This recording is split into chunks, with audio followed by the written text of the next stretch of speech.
그 동남아를 제패한 신진석 구단이라는 젊은 기사가 있어요. 바둑 기사가. 기자들이 와서 물어봤어요. 당신은 어떻게 그렇게 빠른 시간 안에 바둑 두는 걸 습득했습니까? 다른 사람들이 더 많은 시간을 투자해야 되고 더 많은 시간이 걸렸는데 어떻게 이렇게 빨리 왔습니까? 라고 물어봤어요. 그랬더니 이 사람이 뭐라고 그랬냐면은 AI에게 나는 배웠다. AI를 활용해서 바둑 이 공부할 수 있는 방법은 많은데 내가 터득한 방식은 비밀이다. 그래서 이 사람이 얘기하는데 뭐냐면 중국에 있는 기사들도 다 AI로 배우고 있대요. 일본도 AI로 배우고 있대. 근데 AI를 어떻게 쓰느냐가 관건인 거예요. 그 신진서 구단은 남들이 10년 배울 때 자기는 3년에 끝냈대요. 어떻게? AI를 친구 삼아서 끝낸 거예요. 우리가 바둑을 둘 때 AI와 파트너십을 맺어가지고 바둑을 배웠다면 우리도 공부를 할 때 이렇게 공부를 할 수 있지 않을까? 공부에도 그걸 끼워 넣을 수 있지 않을까? 그러지 않을까요? 예. 그럼 어떻게? 그걸 갖다가 이제 몇 년간 1년 반 이상 우리 교육학과 교수들이 모여가지고 의논을 하면서 만들고 써봤어요. 그걸 갖다가 이번 시간에는 여러분들과 함께 해볼게요. 자, 그래서 멜리치 학습법이라는 거를 아까 책을 보여주셨죠? 그게 멜리치 학습법이라는 거야. 멜리치가 뭐냐? 그리스어로 중재자, 멜리테스라는 뜻이고 성경에 나오는 히브리어로 멜리츠라고 발음해요. 중재자, 중보자라는 뜻이에요. 제 학습법이 중재자 학습법, 중보자 학습법이에요. 항상 우리와 함께 하시는 성령께서 나와 함께 하시는, 내가 모를 때 나를 알려주시고 나를 이끌어 주시는 그 성령, 우리가 표현한 학습법이에요. 멜리츠 학습법이 중재자 자리에 위치시킴으로써, 메디에이터로서 내가 성장하기 위해서 나와 소통하는 그 역할을 해준다라고. 인공지능을 통해서 여러분들의 뇌가 확장되어지는, 더 잘 써지는. 그래서 인공지능을 쓰는 게 세 가지가 있어요. 어떻게 쓰냐면은 그냥 도구로 쓰는 거예요. 스마트폰 쓰듯이 구글 우리가 다 검색하듯이 쓰는 사람이 있고, 두 번째는 어시스턴트로 쓰는 거예요. 어시스턴트는 뭐냐면은 얘한테 시켜 갖고 오게. 그게 이제 최근에 많은 사람들이 그렇게 쓰고 있고, 세 번째는 오그먼트예요. 확장뇌로 쓰는 건데 어떻게 쓰냐면은 내 뇌가 작동하는 방식에서 얘를 탑재를 하는 거예요. 외장뇌처럼 쓰는 거예요.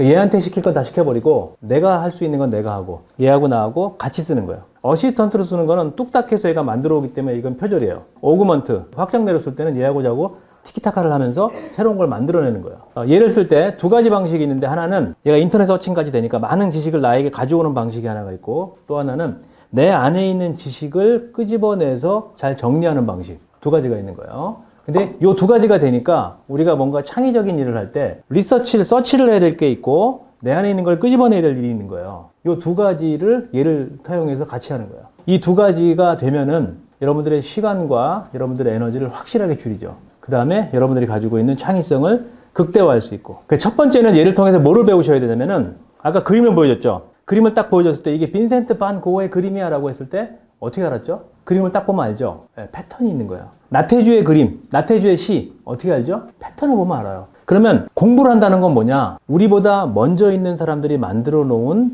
패턴을 배우는 거예요. 좀 어려운 얘기 상징책이라고 그러는데, 수학이면 수학의 패턴이 있고 국어는 국어의 패턴이 있어요. 그 패턴을 잘 갖고 노는 사람들을 뭐라고 얘기하냐면은 그걸 영재라고 그래요. 그 다음에 여기서 C를 작은 C라고 그래. 스몰 C. 그걸 영재들이 그렇게 쓰는 거고, 그 다음에 진짜 머리가 좋은 사람들은 어떻게 하냐면 이 스몰 C를 갖고 막 놀다가 뭐가 되면 라지 C, 큰 C. 이게 뭐냐면 이 패턴에 의해서 새로운 패턴을 만들어내는 거예요. 어떤 글을 딱 썼는데 저건 마상욱 스타일이야. 그러면 그 사람은 그 영역에서 권위자가 된 거야. 거기까지 가는 게 중요한 거예요. 이 스몰 C를 공부하기 위해서, 이 인간이 가지고 있는 패턴을 공부하기 위해서 우리는 여러 가지 학원도 다니고 영상도 보고 많이 하잖아요. 근데 이 스몰 C를 배울 때 얘는 패턴을 인식한 아이이기 때문에 얘를 사용하면 훨씬 더 빨리 배울 수 있다는 거예요. 그리고 나의 오류를 잡아주고. 인공지능을 학습하는 방법은 세 가지인데, 도구로서, 비서로서, 그 다음에 확장뇌로서.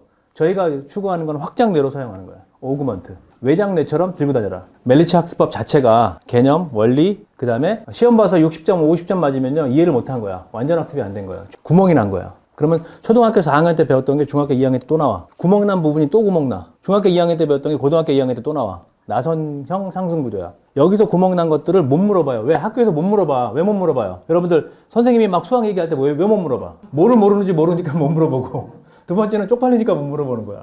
얘는 어때요? 계속 물어볼 수 있는 거야. 그리고 다른 친구들이 선생님이 로그 그래, 난 로그 자체를 몰라. 물어보는 거야. 로그가 뭐야? 로그를 또 설명을 해. 그럼 얘가 설명한 거에 대해서는 또 몰라. 그 내용을 또 물어보면 돼. 그러면서 끝까지 읽고 나가면 이해가 되는 거야. 로그를 잘 모르는데 난 축구는 좋아해. 로그를 축구에 비유해서 다시 설명해봐. 함수를 자판기에 비유해서 다시 설명해봐. 함수를 친구와의 관계에 비유해서 다시 설명해봐.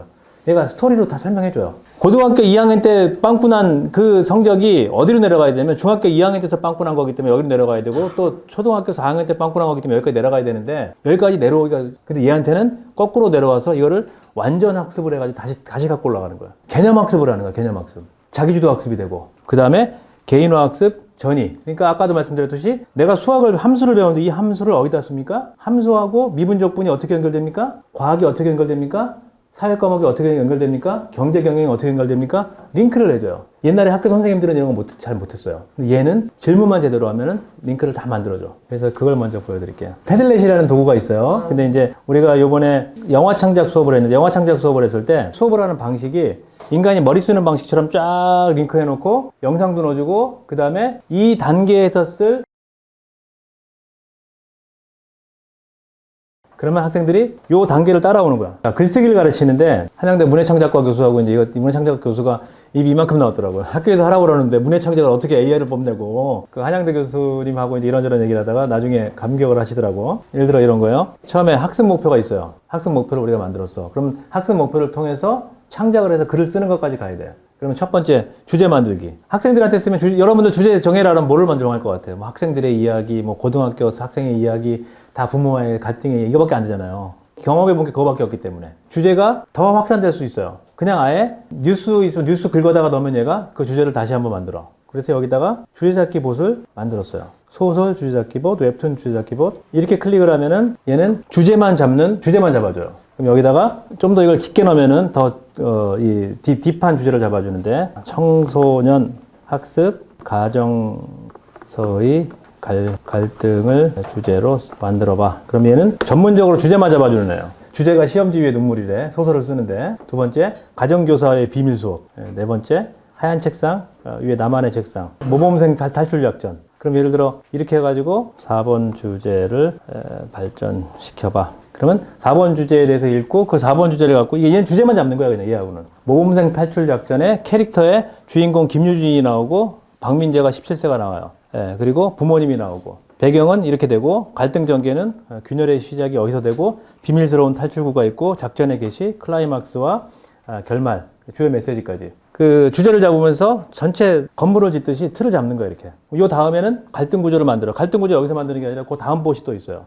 이게 이제 그 전문가들이 뭐를 가르칠 때 마인드셋인데 학생들은 지도를 못 보고, 전체 지도를 못 보고 가잖아요. 근데 선생님들은 끝까지 배웠기 때문에 지도가 있어요. 이렇게. 그럼 지도를 만들어서 학생들의 머리에다가 마인드셋이라는 이 마인드셋을 이식시켜주는 거예요. 이렇게 해서 세계관, 가족 갈등, 연출, 그 다음에 캐릭터 만들어서 시놉시스 제작하고 플롯 제작해서 에피소드 만들어서 글을 다듬고 실제 적용해서 여기서 웹툰으로 영상으로 3차원으로 만들어서 이게 프로젝트식 수업이라고 그래요. 이런 식으로 해서 나의 작품이 나오는 거야, 마지막까지. 끝까지 따라가서 뭔가를 만들어내는 한 학기 동안. 그러면 그 한 학기 동안 만들어내는 게, 저희가 이제 그 꿈꾸고 있는 그 학교가 대학원 수업을 할 때도 어떻게 하냐면은 우리는 게임하듯이 수업을 하자. 한 프로젝트를 이런 프로젝트를 하나씩 하면은 게임 머니를 주는 거예요. 3점, 3개, 크레딧 3개, 아니면 배지 3개 이렇게 줘가지고, 배지가 120개 차이면은 석사. 실질적으로 그런 학교가 있습니다. 에콜로드 파리라고 파리에 그런 학교가 있어요. 우리나라도 4.2서울이라는 서울에서 하는 학교가 따로, 기술학교가 따로 있어요. 코딩만 배우는데 한 달에 100만 원씩 그냥 월급을 줍니다. 학생으로 따라만 가면 2년 동안. 그리고 거기는 크레딧이 쌓여가지고 100까지 쌓이면 학부, 대학 졸업이고 120 쌓이면 석사. 이렇게 그런 식으로 크레딧으로 갑니다. 혁신적이죠. 뭐 대안학교니까 생각해 볼 만할 것 같아요. 그리고 수학도 멜리츠 학습법을 제가 만들었습니다. 자, 멜리츠 학습법인데 자기 주도적으로 이 도구를 사용해서 이제 학습을 하는 법을 여러분들에게 알려주는 건데 쓰는 내용이나 여기서 써야 될 봇들은 이 책 안에 다 들어 있습니다. 첫 번째 해야 될 게 학습 스타일을 검사해야 돼요. 학습자의 스타일이 있는데 그 스타일 때문에 매번 똑같은 실수를 하고 있는 거야. 첫 번째, 내가 수업을 듣고 있을 때 잘 못 듣는 사람들이 있어. 듣는 것도 이렇게 단계가 있어요. 요소가 있어. 두 번째, 들은 거를 내 안에 갖고 들어와서 비교, 분류, 분석, 추론, 가정적 사고를 해야 되는데 여기서 단계별로 오류가 날 때가 있어. 아웃풋 할 때도 단계별로 오류가 날 때가 있어. 그러면 내가 어디가 오류가 나는지를 나를 쳐다볼 수 있는 눈, 이거를 메타인지라고 그래요. 이거가 정확해야 돼. 그래서 수업을 할 때나 강의를 들을 때나 학습을 할 때 내 안에 있는 메타인지를 통해서 내가 어디가 지금 오류가 나고 있다. 다음 중 틀린 것을 2가지씩 고르시오. 근데 틀린 것을 고르시오 이렇게 읽는 거야. 입력의 오류. 출력의 오류는 뭐예요? 다음 중 틀린 것을 고르시오라고 그랬는데 다음 중 맞는 것을 고르시오라고 읽는 거야. 지문을 읽는데 끝까지 안 읽고 듬성듬성 읽어. 이런 방식들이 우리 안에 오류를 만들어내는 거야. 내가 가지고 있는 지식 자체가 적어. 그러니까 비교할 게 없는 거야. 틀리는 거지, 문제. 이런 방식들 중에서 내가 어떤 사람인가를 아는 게 첫 번째. 근데 그것도 AI로 만들었어요. 학습 역량 검사를 짧은 시간이지만 같이 해볼게요. 링크를 띄워서 여기까지 돌아와 보세요. 자, 그러니까 스스로 나는 어디가 약한 사람이고 어디가 지금 내가 주의를 해야 될지를 아는 것. 나에 대한 인식이 매우 중요해요. 그래야지 그 다음 발전을 할 수 있으니까. 메타인지 오류 검사를 하고 싶어요? 엔터? 라고 하면은 물어보기 시작해요. 내가 입력 단계에서는 어떤 오류를 범하고 있는지, 그리고 내가 학습을 하고 있는 비교 분류 분석 추론 단계에서는 어떤 오류를 범하고 있는지, 출력 단계에서는 어떤 오류를 범하고 있는지 얘를 가지고 체크해 보는 거예요. 입력, 정교와 출력이라고 그래요. 입력만 해볼게요. 학습 역량 검사에서는 우리가 지금 했던 대로 입력 단계, 이건 그냥 보여주고 지나갈게요. 수학이나 각 과목이 더 중요하니까 입력 단계에서 예를 들어 제가 문제를 듣거나 아니면 글을 읽을 때 어떤 문제가 생기는지를 보여주는 거예요. 이렇게 하면 얘가 질문을 해요. 셋 중에서 하나 선택하고 클릭해서 8문항을 지나가고 나면은 내가 어디가 인주가 오류가 생긴다라고 얘가 알려줘요. 그리고 거기에서 주의할 전략도 알려달라 그러면 전략을 알려줘요. 첫 번째, 나를 이해하는 방식. 나 자신을 스스로 아는 방식. 이게 매우 중요하거든요. 선생님들이 좀 활용을 해보시고 그 다음에 수학으로 직접 넘어갈게요. 제가 방금 여러분들 쉴 때 문제를 풀었어요. 이 문제를 풀었어. 킬러 문항이에요, 이게. 수능에서 가장 어렵다고 그러는 킬러 문항을 사진을 찍어가지고 얘한테 올린 거예요. 5%, 3%밖에 못 푸는 문제다. 뭐 이래가지고 킬러 문항이라고 그러는데, 이런 걸 이렇게 올려놓고 얘는 그냥 못 풀어요. 이 버전에서 원 버전을 클릭해주고 풀려고 그러면은 여기서 이게 어떤 문제고, 문제에 주어진 상황이고, 문제 푸는 거는 문제가 없고, 이 문제 푸는 거는 얘가 다 합니다. 학습은 여기서 이루어지진 않아요. 자, 학습은 어떻게 하는지 저하고 따라해 볼게요. 완전히 진짜 어려운 문제, 내가 무슨 문제인지도 모르겠다라고 하면은 처음엔 이렇게 하세요. 찍어서 그냥 올리는 거야. 찍어서 올리면은 어떤 문제인지, 어떤 방식인지, 어떤 공식을 갖고 와야 되는지, 수학에서 어떤 방식을 우리가 학습을 해야 되는지, 이런 것들을 얘가 다 설명해 줘요. 그리고 이 안에도 모르는 게 있으면 이걸 모르겠다 다시 얘기해봐라. 그러면 얘가 다시 얘기해 줍니다. 멜리치 학습에서 멜리치 수학을 펴볼게요. 우리가 함수를 배우는 거야. 이번 시간에 내가 함수를 스스로 공부를 좀 하고 싶어. 그러면 자, 이걸 키세요. 이걸 키시고 여러분들이 20번인가 밖에 못 쓰기 때문에 이제 아끼면서 따라오셔야 돼. 얘는 아예 커스터마이징 해가지고 수학만 하는 애예요. 수학만 알려주는 애니까 너는 뭐 돼야 돼. 이거 막 얘기할 필요가 없습니다. 그냥 여기 넣어줘야 되는데 중요한 거는 나를 알려줘야 돼. 자, 나는 중학교 2학년 학생이고 수포자야. 함수를 공부하고 싶어. 따라 쳐보세요. 함수의 개념부터 설명해줘. 내가 수포자라 그러니까 아주 쉽게 설명해주고 있는 거야, 지금. 자, 예를 들어볼게. 그리고 자판기를 통해 설명해주고 있는 거야, 지금. 입력. 돈과 원하는 음료의 번호.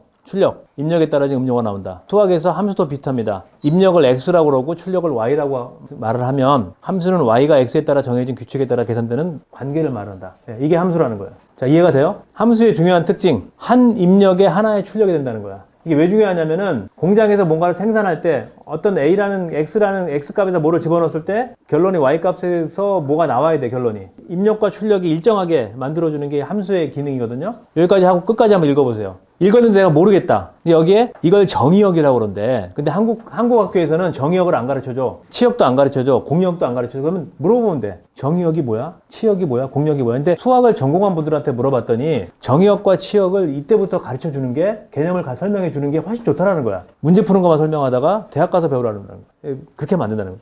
여기 나오는 문제들이 모르겠다면 쳐서 또 물어봐. 예를 들어 제가 해볼게요. 정의역과 치역과 공역을 자세히 설명해. 영어로는 뭐라고 쓰나? 어떨 때는 이렇게 영어로 써달라고 하면 더 편하거든요, 읽기가, 이해하기가. 정의역에 대해서 도메인, 치역은 레인지, 공역은 코도메인. 영어로 하면 훨씬 더 쉽게 이해를 해요. 도메인이 뭐예요? 여기 주소창을 도메인이라고 그러잖아. 그게 정의역이야. 이렇게 설명해 주는데 이것도 몰라. 그러면 다시 해가지고 다시 설명해. 더 쉽게 설명해. 초등학교 1학년도 이해하게 설명해. 그리고 계속 물어봐요. 창피하지 않잖아, 얘한테는. 개념을 이해하는 게 중요해, 개념. 그러니까 이 개념이 없는데 문제풀이만 하니까 수학이 재미없어지는 거야. 모르는 건 물어봐라. 질문하는 게 왕이다. 아버지한테 얘기해가지고 20분만 내달라고 그러면 밤새도록 질문해도 얘는 뭐라고 안 그런다. 계속해서 질문을 해가지고 그걸 해소를 해야 돼. 읽어보세요. 읽는 거 자체가 공부야, 이게. 부모님들도 내 영역이 아닌, 내 과목이 아닌 다른 과목도 이런 식으로 처음에 개념부터 시작하는 거야. 여기서 개념을 1차적으로 이해를 했어. 자, 공부는 3가지예요. 여러분 수준에서는 딱 3가지인데 개념, 이치, 원리야. 그 다음에 전이평가인데 개념, 이치, 원리 정도만 이해를 해도 많은 것들을 거기다 배울 수 있어요. 그 다음에 함수의 개념을 조금 이해했어. 이치를 알려줘. 함수를 왜 사용해야 되지? 따라해봅시다. 개념. 개념, 이치, 이치, 원리. 이거는 그냥 공부하는 사람들이 다 똑같이 하는 거야. 개념, 이치, 원리, 전이, 그 다음에 나중에 평가까지 가는데 수학이 됐든 사회가 됐든 국어가 됐든 다 똑같아. 개념, 이치, 원리, 전이, 정의. 근데 중요한 거는 이거를 갖다가 예전에 이걸 여러분들이 가르치려면 되게 힘들었어. 근데 그 순서만 알면 돼. 어떤 새로운 과목이 딱 나오면은 개념이 뭐야? 사회에서 문화를 배워야 돼. 그러면 문화의 개념이 뭐야? 문화는 왜 사용해? 문화의 원리가 뭘까? 문화를 적용해봐. 전이해봐. 내가 배웠던 걸 평가해줘. 평가했는데 내가 70점이 안 나와. 그럼 다시 공부할게. 내가 어떤 게 부족한 것 같아? 다시 공부하게. 예전에는 이걸 갖다가 커스터마이징하기 너무 힘들었어. 근데 얘가 다 해줘. 내 아이디로 들어가서 얘를 공부를 하면 내가 어디가 틀렸는지 기억을 해. 계속해서 그걸 학습을 하게 만들어주는 거야. 끝까지 가볼게. 자, 함수를 왜 공부해야 되는지 알려주는 거야. 관계와 규칙을 설명한대. 예측과 계산을 도와준대. 현상을 시각화해 줄 수 있대. 함수를. 은행의 이자와 돈, 몸무게와 운동시간, 전자계산요금 뭐 이런 것까지 다 해준대 얘가. 현상을 시각화해 준대. 그러면 함수를 시각화해서 설명해봐. 그러면 얘가 함수를 x와 y로 그림을 그려서 설명해줘. 1차 함수, 2차 함수 있지? 중학교 되면 함수 배우잖아. 배우죠, 여러분들. 함수를 문제 풀라고 배우는 게 아니라 이런 이유가 있어서 배운다는 거야. 그러면 읽어보고, 아, 됐다. 그러고 함수를 그냥 수학 문제 푸는 게 아니라 내가 현장에서 내가 사는 삶의 자리에서 어떻게 사용할지를 알려주는데 얘가 그림을 그려줘, 이렇게 다. 그리고 설명해달라면 다 설명해줘. 중학교 1학년도 초등학교 5학년도 사실은 공부하고 싶기만 하면은 다 할 수 있어. 자, 1차 함수, 2차 함수, 3차 함수, 포물선, 3차 함수까지 다 그려준 거야, 지금. 자, 어떻습니까? 이 선과 함수가 이해가 안 돼. 그럼 또 질문해. 또 하는 거야. 그 다음에 끝까지 따라와봐. 그냥 천천히. 그래서 이거를 생략하고 문제 풀이로 들어가면 나중에 이게 더 어려워지거나 삶에 여러분들 문제를 못 풀어도 상관없어. 사실은 내가 볼 때는 문제를 못 풀어도 상관없는데 내가 나중에 졸업을 해가지고 삶의 현장에 들어왔을 때 함수의 개념을 이해하고 내 삶에다 그걸 적용할 수 있어야 돼. 축구 좋아하는 사람 들어봐. 축구 좋아하는 사람. 축구를 비유해서 함수를 설명해줘. 축구로 함수를 설명하고 있어요. 입력. 공을 패스한 선수의 위치고 출력은 공을 전달한 선수의 위치. Y표. 뭐 이런 식으로 함수를 설명하는 거야. 게임에 비유해서 해줘. 롤에 비유해서 해줘. 다 해줍니다. 내가 기존에 이해하고 있던 거에서 함수를 이해하기 위해서 여러 가지를 다 끼워 넣을 수 있다는 거야, 얘는. 근데 옛날에 선생님들은 쉽지 않아, 이게 인간은. 근데 얘는 다 해요.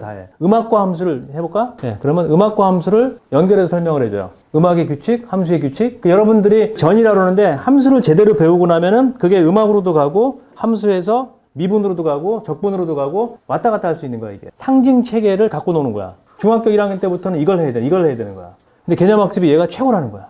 이해 안 되는 게 있고 이해 안 되는 기호가 있고 기호는 수학이 왜 중요하냐면 수학은 약속이기 때문에 그래. 기호가 다 약속이야. 그 약속을 얘가 다 알려주거든. 어떤 약속인지. 이 기호는 어떤 약속이고 왜 만들어졌고 어떻게 만들어졌고 얘 역사도 얘기해줘요. 함수의 기호는 피타고라스래요. 오일러의 법칙부터 시작해가지고 얘가 다 알려줘. 얼마나 재밌습니까? 왜 함수를 배워야 될까? 이게 중요하죠. 세상을 이해하는 도구고 인풋과 아웃풋을 이해하는 도구이기 때문에 우리는 함수를 배워야 된다는 거야. 그리고 GPS도 함수 때문에 만들어진대. 날씨 예측도 함수로 만들어진 거고 다 함수라는 거야. 이러니까 함수를 배워야 되는 거야. 얘는 또 물어볼 수 있어. 함수와 미분과 적분이 어떻게 연결되나? 왜 함수를 배워야 돼? 함수와 수학, 미분, 적분이 어떻게 연결되는지 생각을 못했어요. 근데 다 연결되더라고. 집합부터 통계까지 그냥 있는 게 아니라 다 연결이 되고 그 다음에 그 밑으로 심층적으로 얘가 다 설명을 해줄 수 있어. 그리고 우리가 기존에 알고 있는 지식과 연결을 해줘. 이게 확장이 되는 거야, 지식이.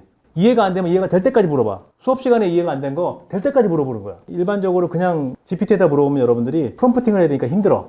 그래서 선생님이 어떻게 했냐면은 각 과목마다 GPT를 만들어 놓은 거야. GPT수를. 마지막 한 번 더 해보자. 평가할 수도 있어. 함수를 잘 이해했는지 문제를 내줘. 이러면 얘가 이 앞에서 지금 얘가 GPT하고 대화를 했잖아. 이 대화한 내용을 내가 이해를 했는지를 얘가 문제를 내주는 거야, 이렇게. 1번부터 6번까지 썼어. 쓰면 얘가 답이 맞았는지 틀렸는지 알려줘. 틀린 건 틀렸다고 그래. 그럼 얘가 물어보면 돼. 왜 틀렸는지. 내가 반복적으로 틀리고 있는 게 뭔지를 알려줘 또. 내가 틀리는 그 부분을 다시 비슷한 문제로 똑같은 원리를 물어보는 문제를 다른 거를 또 내줘. 그러면 계속 내줘요. 언제까지? 내가 이해할 때까지. 선생님들은 시간이 없어 여러분들에게 못 해줘. 근데 얘는 짜증을 안 내, 첫 번째. 창피하지도 않아. 그래서 이렇게 이렇게 문제를 푸는 게 있어. 근데 요즘에는 학교에서 또 뭐가 나왔냐? 연산법을 익히는 방식. 스토리텔링 수학이라는 게 있어. 말로 막 설명을 하고 그걸 갖다가 문제로 만들어 버려. 함수 아래도 또 개념들이 또 있잖아. 그 개념을 세밀하게 물어보면 세밀하게 얘기해줘. 근데 중요한 거는 함수랜드에 아주 특별한 정원이 있습니다. 이 정원에서 함수 F정원이라고 불리며 다음과 같은 규칙으로 작동하면서 작동하고 쭉 글을 써주는 거야. 이거를 스토리텔링 문제라고 그래. 요즘에는 뭐냐면은 공식을 놔두고 공식 풀어가 아니라 이렇게 문제를 어떤 공식을 대입해야 될지를 찾아내기. 이렇게 복합적으로 문제를 낸다고. 그래서 문제만을 전문으로 하는 보술도 하나 만들어 놨어. 그래서 여러분들이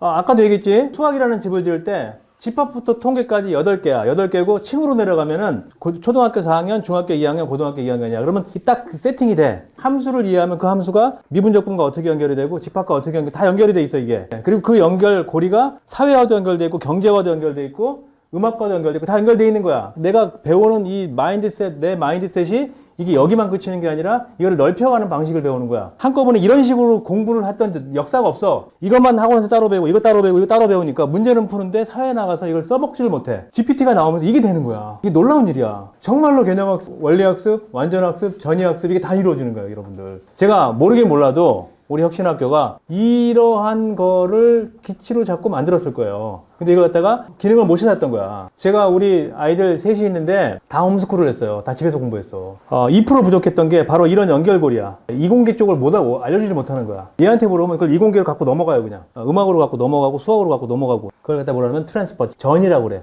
전이가 일어나야지 단기 기억에서 장기 기억으로 가요, 이게. 안 잊어버린다는 거야. 현장에서 프로젝트 학습을 하는 이유가 문제 해결력을 키우고 잊어버리지 않게 하기 위해서 이런 걸 만드는 거지.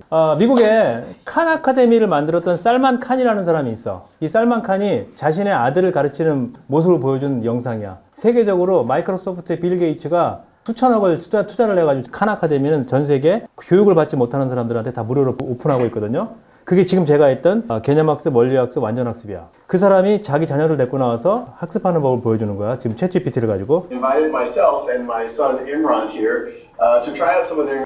You're close. Actually, side AC is called the adjacent side to the end. 여러분들 영어로 괴롭히지 않기 위해서 여기서 끊었습니다. 직각삼각형의 원리를 물어보고 있잖아. 직각삼각형 원리는 긴 변의 길이의 제곱은 짧은 변의 길이의 제곱의 합과 같다. 봐봐, 이게 봐봐. 이렇게 켜놓고 내가 푸는 문제를 딱 걔한테 보여주고 풀면서 물어보는 거야. 도형의 직각삼각형의 문제네. 직각삼각형의 문제의 원리가 뭐야? 이거 왜 만들었어? 피타고라스부터 만들었어. 진짜 만든 건 이유가 뭐야? 이집트에서 홍수가 나고 나면은 땅이 경계가 무너졌어요. 우리 경계가 무너져가지고 그 경계를 다시 복원할 때 땅을 측량하는 방식으로 피타고라스의 직각삼각형의 원리가 쓰였습니다. 이거를 사람한테 설명을 들으려면은 돈을 줘야 돼. 저한테 설명을 들으려면 강의료를 줘야 돼. 근데 얘는 20불만 내면은 1년, 한 달 내내 알려줘. 밤새도록 알려줘. 그리고 문제를 푸는 게 중요한 게 아니라 직각삼각형이 왜 쓰였는지, 어떤 원리가 있는지, 개념이 뭔지, 그리고 어디서 쓰이는지, 나는 내 삶에서 어떻게 쓸 건지, 이게 중요하잖아. 배우는 거야, 그냥. 궁금한 거 넘어가지 마세요. 요즘에는 그래서 가장 중요한 게 궁금한 거가 있어야지 배우는 거야. 교수님들 중에서도 이 또한 지나가리 그러고 제 친구들도요, 궁금한 게 없는 사람들은 못 배워요. 끝났어. 저는 궁금한 게 너무 많은 사람이라서 어렸을 때 뭐가 궁금했냐면요, 그 아버지가 시계를 사왔어요. 궤종시계. 독일제라고 미국에 갔다 오셔서 사셨어요. 제가 뭐가 궁금했게요? 이 시계가 물속에서도 갈까? 단가 맞죠? 엄청 맞았습니다.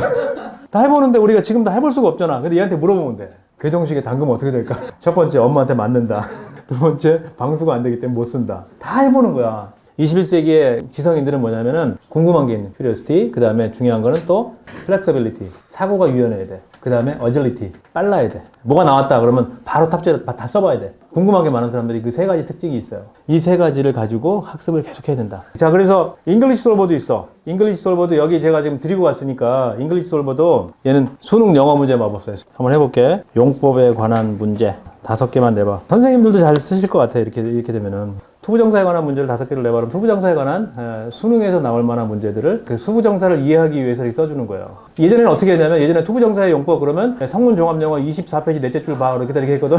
투부정사의 명사적 용법, 형용사적 용법, 부사적 용법이 있잖아요. 근데 요즘엔 그렇게 안 배워 다들. 그래서 설명하기가 되게 힘들어요. 우리 막내 아들한테. 그래가지고 만들어줬어. 그랬더니 딱 얘기했던 대로 수능 준비하니까 저리 가세요. 이런 일들을 해주는 거야. 놀라운 일을 해주는 거야. 얘가 지금. 이것뿐만 이겠습니까? 그래서 보시면은 잉글리시 보카, 보케블러리에 암기할 때 어미, 전미사, 접두사 뭐 아니면 어원 근거를 해서 외우잖아요. 예전에는 뭐 단어 물어보면은 해롤 레빈의 보케블러리 22,000에 50페이지 넷째 줄에 보면 나와. 뭐 이런 식으로 다 설명을 했는데 별로 필요가 없는 지식이더라고. 진짜 쓸모있는 지식들, 어떻게 암기를 하는지, 어떻게 내 암기를 확장시키는지 이걸 갖다 얘한테 물어보면서 계속 할 수 있는 거예요. 내가 중학생이야. 얘는 영어 선생님으로 딱 고정이 돼 있는 거예요. 영어 그 선생님으로. 암기해야 할 단어 목을 만들어줘. 중학생 단어의 보케블러리를 50개를, 그러니까 이제 그 영역에 따라서 자기 카테고리화하는 비교, 분류, 분석, 추론.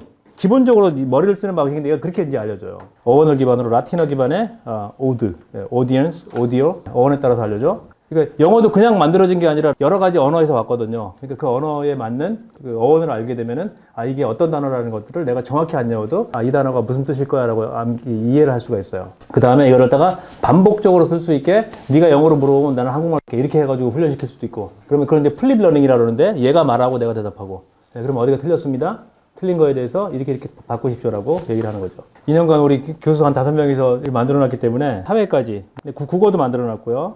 그럼 사회에서 문화에 대해서 설명해줘. 중학교 3학년이야. 이렇게 문화에 대해 설명을 해달라고 하면 얘가 이제 문화에 대한 설명을 하고 문화의 특징, 문화의 학습성, 문화의 변화, 문화의 다양성 이렇게 하면 얘가 교과서에 나와 있는 내용들을 이렇게 만들어 갑니다. 여기서 공유성에 대해서 깊이 설명. 근데 얘가 이렇게 글로만 쓰는 게 아니라 아까 스마트폰 버전에서는 그냥 얘가 말하면 돼요. 문화에 대해서 얘기해줘. 그 다음에 문화가 뭐야? 그림으로 보여줘. 문화가 기후의 영향을 받나? 의식주 문화도 받는데요. 음식 문화도 받고, 그다음에 의복도 받고, 그림으로 보여줘. 얘는 여기 안에 있는 말하는 교과서라고 보시면 돼요. 조금 더 확장시키면 말하는 도서관이야. 그냥 국어책이 나한테 말해주는 거야. 내가 질문할 때마다 그걸 갖고 와서 말해주는 거야. 그 의복에 대해서 뭐 여러 가지 얘기를 했는데 그 기후로 뭐 그림으로 그려주면 그림으로 보여주는데 사회책에 그림이 나오잖아요. 나는 그림으로 공부를 못하니까 얘가 그림으로 만들어줘. 기후가 복장 문화에 미친 영향 뭐 이렇게 해가지고 만들어주는 거야. 이게 사회책에 나오는 그림이잖아 이런 게. 그냥 얘하고 주고받으면서 하는 거야. 중요한 게 뭘까? 아까도 얘기했지? 궁금함이 사라지면 안 되는 거야. 물어봐야 돼. 참지 말고 물어봐야 돼. 초등학교 3학년, 4학년 때까지는 궁금한 거 물어보더라고요. 우리 애들 보니까. 근데 중학교 학생만 돼도 궁금한 거 안 물어. 왜 안 물어봐? 내 실력이 탄로날까 봐. 선생님한테 혼날까 봐. 그러지 말라는 거야. 다 물어보라는 거야. 보시면은 저희가 이런 것만 만들어 놓은 게 아니라 영화를 제작할 때, AI 영화를 제작할 때 이런 식으로 봇을 쫙 꽂아주는 거예요. 그래서 학생들이 따라올 수 있게. 처음에 컨셉 잡고, 콘티 잡고, 그 다음에 지원해서 이 친구들이 끝까지 나오면은 이렇게 해서 마지막에 이거를 본 친구들이 만들었던 게 고등학교 1학년 학생이 제 패들렛을 보고 수업을 하면서 자기가 만들어서 자기의 봇을 만든 거예요. 이게 본인의 프로젝트야. 공부를 잘하는 학생이 아니야. 제 마인드셋을 주니까 그 친구가 제 마인드셋을 가지고 자기 걸 만들어서 이렇게 학습을 하면 되겠네라고 해서 마지막까지 이미지화한 거죠. 영화를 만드는 수업을 하니까 씬 1 그리고 씬 2, 뭐 씬 3 무서운 AI 영화를 만든 거예요. 씬 4까지 쭉 해서 만들고 여기다가 이제 씬 17까지 가죠. 여기다가 5초짜리 영화를 만들면은 700초 정도 나오죠. 700초 나오면 영화제 출품을 할 수가 있어요. 이렇게 해서 프로젝트를 만드는 거예요. 수학도 크게 만들 수도 있지만 이번 학기에 뭐 함수다 그러면 함수 이런 식으로 다 만들 수 있고요. 너무 세밀하게 만드는 것도 힘이 들면은 과목마다 다 만들어 놓고 대학원생들을 위해서는 논문 연구 방법론까지 논문 연구 방법론을 32가지로 만들어 놓고 학생들이 처음부터 끝까지 쭉 따라오면은 논문이 끝나게 이런 식으로 만드는 거예요. 학생들에게 논문은 왜 중요하냐면 학생들이 요즘에는 에세이를 써야 돼. 유학갈 친구들은 대학 가서는 바로 레포트를 써오라는데 레포트가 에세이 쓰는 거야. 이슈를 제기하고 논지를 제기하고 논지의 리즈닝 그러니까 이유를 붙여가지고 결론까지 가야 되는데 이거를 배운 적이 없는데 대학 가서 요구를 하거든. 그러니까 문해력이 떨어진다고 그래요. 이게 이 방식들을 학습을 시켜줘야 된다는 거야. 이게 안 되니까 창의적인 어떤 그 사람을 고용해서 내가 데리고 갈 수 있는 그런 사람들이 아니라 시키는 일만 할 수밖에 없는 그런 사람들로 만들어버린다는 거지. 그렇게 된다면 억울할 것 같죠? 네, 그렇게 하면 안 되는 거야. 내가 뭔가를 구성하고 창의적으로 만들어서 구조화해내서 프로젝트를 만들어내고 그걸 해결해내고 문제를 해결해내고 이런 식으로 가야 되는 거죠. 학교도 마찬가지고 대학도 마찬가지고 이런 식으로 다 지금 AI를 꽂아서 학생들이 수업을 하고 수업을 통해서 창의성을 길러내고 창의성을 통해서 사회 문제까지 해결해내는 경제적인 문제까지 해결해내는 이런 방식으로 지금 가고 있는 거죠. AI를 이렇게 쓰는 거예요. 혹시 질문이나 궁금한 것 말씀하십시오. 인간이 그 발달에 있어서 선천과 후천의 그런 영향에 대해서 계속 논하고 있지 않습니까? 그래서 같이 봤을 때 후천적인 부분에 도움이 된다는 건 말씀 보시는 건지 관련해서 하신 말씀입니다. 심리학자가 있고 교육학자가 있는데 심리학자들은 선천성과 후천성에 대해서 그러니까 교육은 학습을 통해서 발달이 일어나느냐 발달을 통해서 학습이 만들어지느냐 이게 이제 두 가지 싸움인데 심리학자는 50대 50이에요. 타고나는 게 중요하다. ADHD라든가 이런 것도 있구만 하니까 그렇게 얘기를 하고 교육학자들은 절대 그렇게 생각 안 합니다. 그 발전 가능성이 없다면 교육하지 말아야 됩니다. 그런 사고가 없다면 그런 세계관이 없다면 그런 어떤 철학이 없다면 교육자가 되면 안 돼요. 사람은 남녀노소 누구나 할 것 없이 지금보다 훨씬 좋아진다는 거예요. 학습을 통해서 인지적 발달을 가져올 수 있다는 거죠. 신경심리학이라든가 여러 가지 증거가 있는데 이스라엘의 랍비 아키바의 이야기 이것만 해줄게요. 랍비 아키바가 있는데 90년경이죠. 로마가 이제 이스라엘을 들어와서 이스라엘을 마지막 이제 예루살렘을 점령을 할 때 랍비 아키바의 무덤으로 가요. 랍비 아키바의 무덤을 쓸어버립니다. 왜 그랬냐면은 랍비 아키바가 모든 사람들을 가르쳐가지고 그 3대 랍비 중에 하나예요. 그래서 이스라엘 사람들을 다 지혜롭게 가르쳐버린 거야. 그래서 이 사람들이 다 거역을 하니까 라비 아키바의 무덤을 쓸어버렸는데 라비 아키바가 어떤 사람이었냐면은 40이 될 때까지 공부를 해본 적이 없는 사람이에요. 목동이야. 목장주 그 주인의 딸을 좋아했어. 너무 사랑스러워. 그래가지고 가서 결혼해달라 그러니까 이 친구가 지혜로웠나 봐요. 그 여인이 결혼해줄 수 있는데 중요한 거는 당신이 그 공부를 하면 내가 해주겠다. 근데 그 당시 공부는 모세오경이에요. 그게 이제 그 율법을 익혀야 되니까 랍비가 돼야 되니까 그걸 해오라 그러니까 얘가 포기를 한 거야. 너무 낙심이 돼가지고 왔는데 하루는 양떼를 몰고 가는데 바위 위에서 물이 떨어지더래. 물이 똑똑똑 떨어지고 있는데 밑에를 보니까 그 물 떨어지는 물 때문에 바위가 이렇게 파였더래요. 그래서 그걸 보고 저 떨어지는 물에 바위가 파인다면 나도 학습을 통해서 변할 수 있겠구나. 영어로는 mobility. 이 변화 가능성을 얘가 빵 깨달은 거야. 그래서 40에서 공부를 시작해가지고 이스라엘의 3대 랍비가 되고 로마인이 그 무덤부터 찾아갈 정도로 지혜로운 랍비가 된 거예요. 여러분들 늦은 게 없어. 조금 내가 다른 사람보다 못했다, 다른 사람보다 떨어진다 그래서 여기서 끝났다, 안 된다 필요 없어요. 그거는 일반적인 얘기야. 남녀노소 누구나 할 거 없이 언제라도 내가 결심만 하고 내가 노력만 하면 지금보다 훨씬 좋아집니다. 지금 정말로 좋아진다는 거야. 지혜로워질 수 있어. 일반 학교에서 뭐라 그럴까 좀 좌절을 겪게 만들어요. 시험 이런 것 때문에. 그럴 필요가 없거든요. AI를 계속 돌리다 보면 결국 인류는 멸망해야 된다는 그런 암울한 결과를 논리적으로 추론하는 경우들을 좀 많이 봤는데 일반적인 과학적인 얘기부터 할게요. 그래서 아까 카스파로프 얘기했잖아요. 제가 그 카스파로프 얘기에 보면은 AI1, AI2, AI3가 만들어진다고 그래요. AI1은 뭐냐? Artificial Intelligence. 우리가 알고 있는 AI. 두 번째, Authentic Intelligence. 창의지능. AI2에서 1등한 사람들이 누구냐면은 학교 교수들이 많아요. 수학 교수 수학 1등이잖아요. 많은 사람들이 AI1과 AI2가 싸워서 AI1이 이기면은 이게 디스토피아가 된다고 생각했어요. 근데 그 논문에 보면 어떻게 나오냐면 AI1과 AI2의 싸움이 아니라 AI3가 만들어진대요. AI3는 아까 제가 말씀드렸던 오그먼트 인텔리전스, 확장 뇌를 갖고 있는 사람들이 만들어지는데 AI3는 어떤 사람들인가 하면은 AI1을 컨트롤하는 사람들이에요.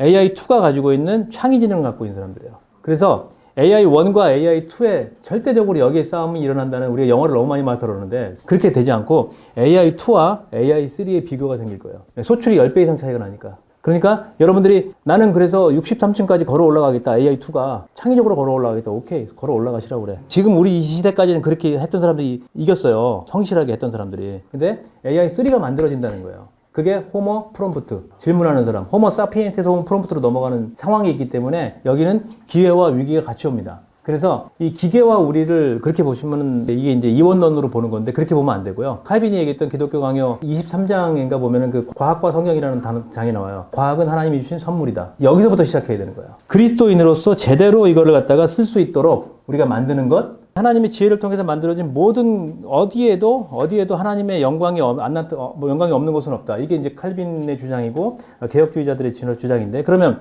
그 영광이 세상에 드러나도록 만드는 작업, 이걸 누가 해야 되느냐? 우리가 해야 된다는 거죠. 이론론인데 이론론은 뭐냐면은 어떤 곳에도 악과 선이 같이 존재한다는 거예요.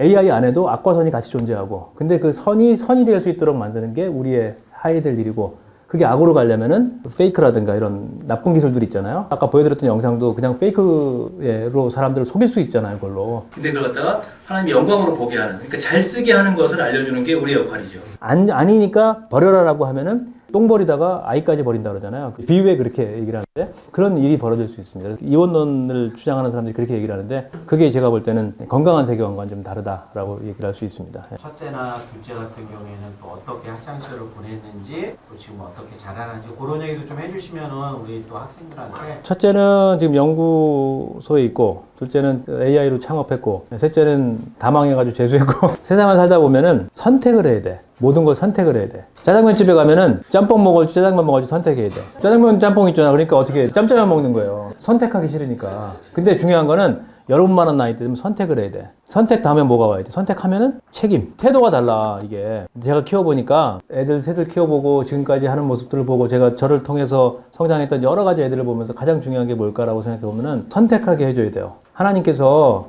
아담과 하와가 선악과를 따먹을 줄 알았을까 몰랐을까? 근데 그 선택권을 뺏질 않았지? 자유롭게 주신 거야. 그리고 여러분들이 선택해야 돼. 선택과 그 책임도 우리가 갖는 거지. 그러니까 이거를 학습을 하셔야 돼. 첫째 아이만 얘기만 할게. 초등학교 5학년이 6학년이 됐는데 제가 이렇게 교육 관련된 얘기를 강연을 많이 하니까 아빠가 얘기하는 거 맞는 것 같다고, 그렇게 공부해야 될 것 같다고 그렇게 얘기를 하더라고. 딸이 그러냐고 감사하다 그랬더니 아빠 근데 아빠가 이야기하는 것 같이 공부하고 그렇게 살아가려면 학교를 가면 안 될 것 같다고. 그래서 학교를 안 갔어요. 그리고 둘째도 누나가 안 갔으니까 안 갔어요. 근데 하여튼 이상하잖아요, 둘째는. 둘째도 헤맸고, 결과적으로는 다시 자기가 선택한 거였기 때문에 그 선택을 또 자기 어떤 삶 안에 담으면서 잘했죠. 그리고 선택하라고 그러니까 마지막에 해병대를 선택하더라고. 아빠 따라 해병대 갔는 줄 알았더니 그게 아니라 여자친구가 포항에 있어가지고 포항으로 갈 줄 알고 해병대를 선택했대요. 그래갖고 포항으로 갔는 줄 알고 갔는데 백령도로 떨어졌어요. 다 선택과 책임이에요. 여러분들 다 따라해봅시다. 괜찮아. 내 잘못이 아니야. 괜찮아. 좀 천천히 가도 좀 괜찮아요. 중요한 거는 대신에 내가 삶의 주인이 되는 거야. 왜? 하나님이 나에게 맡기셨으니까. 누구한테 그 선택권을 주지 마세요. 내가 하나님이 나에게 주신 거야. 그리고 중학교, 고등학교 이렇게 되면은 그 선택권 때문에 부모님들과 싸우는데 그게 정상적이다. 아주 정상적이다. 괜찮은 거야. 성장의 텀들이야. 여러분들 선택권을 주셨으니까 그 선택권을 가지고 누리면 살아. 누리면 살아도 AI가 있으니까 이제 훨씬 더 발달할 수 있는 가능성이 많고 혼자 할 수 있어도 뛰어넘을 수 있는 가능성이 많고 여러 가지 확장될 가능성이 많고 대신에 중요한 거는 호기심을 잃지 말고 어질리티, 잽싸게, 플렉서빌리티, 유연성 있게 시대를 헤쳐나가는 거지. 이게 매우 중요한 포인트라고 저는 생각이 됩니다. 여기까지 하겠습니다. 수고하셨습니다.